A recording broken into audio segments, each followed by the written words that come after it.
මේ ගෙදර අපේ බාබාගේ අවුරුදු 16 කොල්ලෙක් ඉන්නේ. දෙන්නගෙන් පුදුමාකාර ලිංගික අපයෝජනට ලක් වෙනවා. මගේ නලන බදා ගන්න මම හැමදාම මට කියන දෙයක් මම මට වෙහෙම දෙයක් තියෙනවා.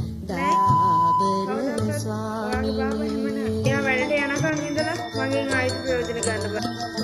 කිලිටි වූ ගැහණියක ලෙස ඔබට ලියන්නෙමි නොකිලිටිව ඔබ සැවොම අහෝ රැකගත නොහැක මගේ පව් සමා කර මේ ලිපිය කියවන්න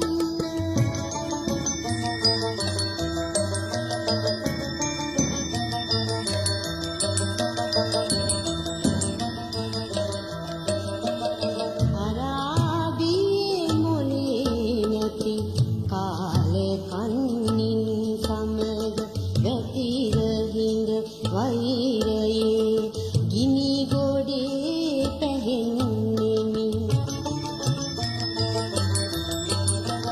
මා සිරුර මගේ නොව අනුන්ගේ ඇයි සිතා දිරාමය ගණන් කර බලන්නෙමි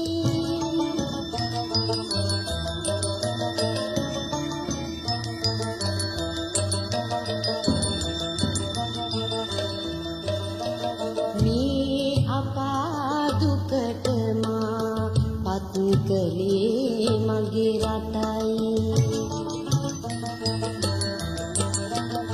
මගේ රටේ මහා එකලයි උන්ගේ පන්තියයි එන්ට හැකි නම් උන්ට කරන දේ දන්නවා ගමන් බල කරදාසි අරාබී උන් ළඟයි